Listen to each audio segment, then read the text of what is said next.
لا إله إلا الله. بسم الله الرحمن الرحیم. الحمد للہ وکفى وسلام علی عباده الذین اصطفى وبعد. متاع زندگی کا آغاز چند واقعات کے ذریعے. ایک بدوی صحابی ہیں، یعنی کہ دیہات میں رہنے والے صحابی، ان کا نام ہے حضرت ظاہر رضی اللہ عنہ. یہ دیہاتی اشیاء لا کر اللہ کے نبی صلی اللہ علیہ وسلم کو ہدیہ کیا کرتے تھے، اور اللہ کے نبی صلی اللہ علیہ وسلم بھی ان کو ہدیہ دیا کرتے تھے. اللہ کے نبی صلی اللہ علیہ وسلم نے ایک مرتبہ صحابہ سے فرمایا کہ ظاہر باہر کا رہنے والا ہے اور ہم مدینے کے رہنے والے ہیں اور ہم شہر کے رہنے والے ہیں. اللہ کے نبی صلی اللہ علیہ وسلم اس صحابی سے محبت فرماتے تھے. یہ جو ظاہر صحابی ہیں یہ بدصورت تھے. ایک مرتبہ کا واقعہ ہے کہ اللہ کے نبی صلی اللہ علیہ وسلم بازار گئے تو دیکھا کہ ظاہر بیچ رہا ہے، اپنے سامان کو فروخت کر رہا ہے.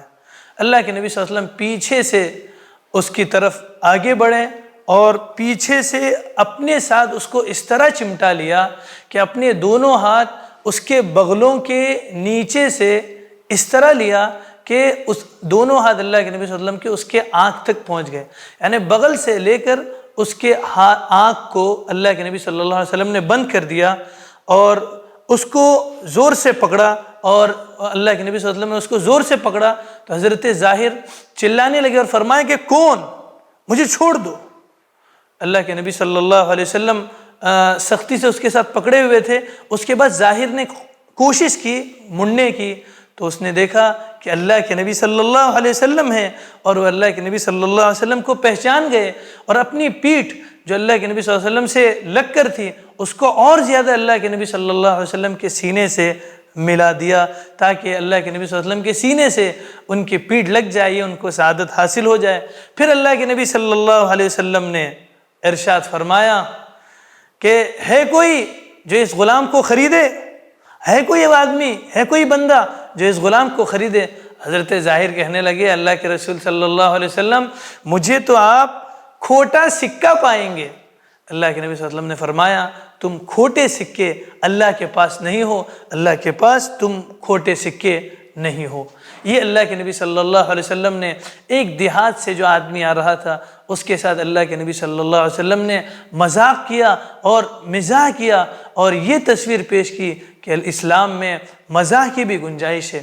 اور ایک مرتبہ کا واقعہ ہے کہ ایک بڑھیا اللہ کے نبی صلی اللہ علیہ وسلم کی خدمت میں حاضر ہوئی اور فرمایا اللہ کے نبی صلی اللہ علیہ وسلم دعا کیجئے کہ میں جنت میں داخل ہو جاؤں.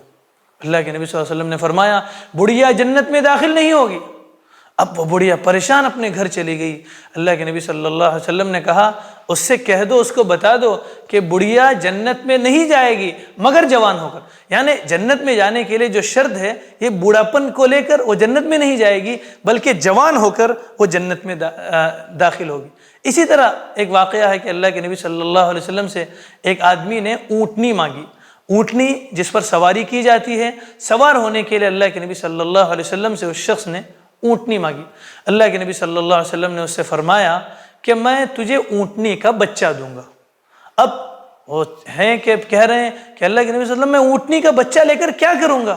اللہ کے نبی صلی اللہ علیہ وسلم نے فرمایا ارے اونٹنی تو اونٹ کا بچہ ہی جنتی ہے، یعنی جو بھی میں تم کو دوں گا، جو بھی اونٹنی میں تم کو دوں گا وہ تو کسی اونٹنی کا بھی بچہ ہی ہوگا.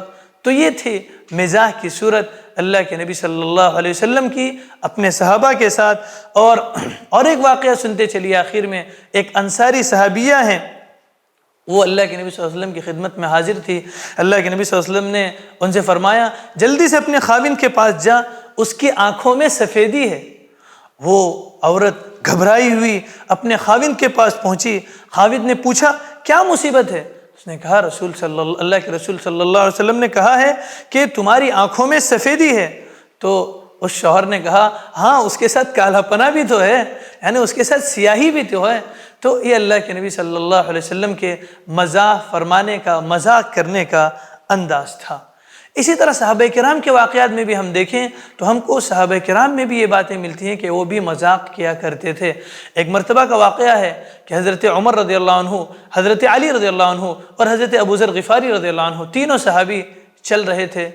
حضرت علی رضی اللہ عنہ کا قد تھوڑا سا چھوٹا تھا اور حضرت عمر رضی اللہ عنہ بڑے قد والے، حضرت ابو ذر رضی اللہ عنہ بھی لمبے قد والے، دراز قد والے شخص تھے۔ اب حضرت عمر رضی اللہ عنہ نے کہا حضرت ابو ذر غفاری کو مخاطب کرتے ہوئے، علی بیننا کالنون فی لنا، یعنی علی ہمارے درمیان ایسا ہے جس طرح لنا میں نون ہوتا ہے۔ لنا جب ہم لکھیں گے تو لام نون چھوٹا نیچے سے آئے گا اور اس کے شوشہ، اور اس کے بعد الف وہاں پر ہوگا۔ تو حضرت عمر رضی اللہ عنہ نے کہا کہ علی ہمارے درمیان ایسے ہیں جس طرح کے لنا میں نون ہوتے ہیں، یعنی چھوٹے سے۔ اب حضرت علی رضی اللہ عنہ نے بھی تفریحاً پھر کہا، لولا النون فی لنا فانتم لا، یعنی اگر لنا میں جو نون ہی نہ ہو تو تم لوگ لا ہو، اور لا کے معنی ہوتے ہیں عربی میں نہیں کے۔ تو یہ بھی حضرت علی رضی اللہ عنہ نے مذاقاً ان کو جواب دیا۔ تو اس واقعات سے ہمیں معلوم ہوا کہ اسلام میں مذاق کی گنجائش ہے، اور یہ اللہ تعالیٰ کی طرف سے دی گئی ایک نعمت ہے، اور یہ مذاق کرنا سنت مستحبہ ہے اگر اس پر مداومت نہ ہو۔ اس پر مداومت ہو تو یہی چیز، یہی مذاق غفلت کا سبب بنتا ہے، لہذا کبھی کبھار مذاق کیا جائے، تفریح کی جائے، دل لگی کی باتیں کی جائیں، یہ جائز ہے۔ مذاق کرنے میں ہمیں چند باتوں کا لحاظ رکھنا ہے۔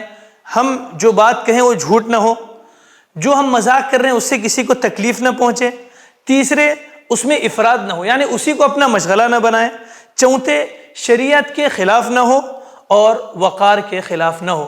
یہ اگر چند چیزوں کی ہم رعایت کریں گے تو یہ مذاق سنت مستحبہ ہے، لیکن اس پر مداومت نہیں ہونی چاہیے۔ اس پر مداومت پر اللہ کے نبی صلی اللہ علیہ وسلم نے ممانعت کی ہے، کیونکہ یہی ذکر سے غفلت، اللہ کی یاد سے غفلت کا سبب بنتا ہے۔ آخر میں یہ بات بھی سمجھنے کی ہے کہ بعض مذاق مبنی برحق ہوتے ہیں، یعنی سچ ہوتے ہیں، اس میں جھوٹ کا کچھ شائبہ بھی نہیں ہوتا، لیکن دوسروں کو اس سے تکلیف پہنچنے کا خطرہ ہے۔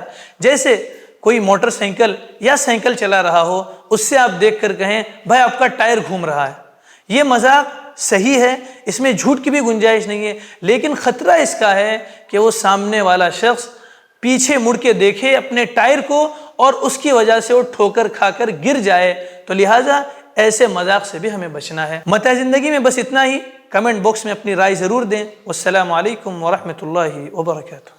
لا إله إلا الله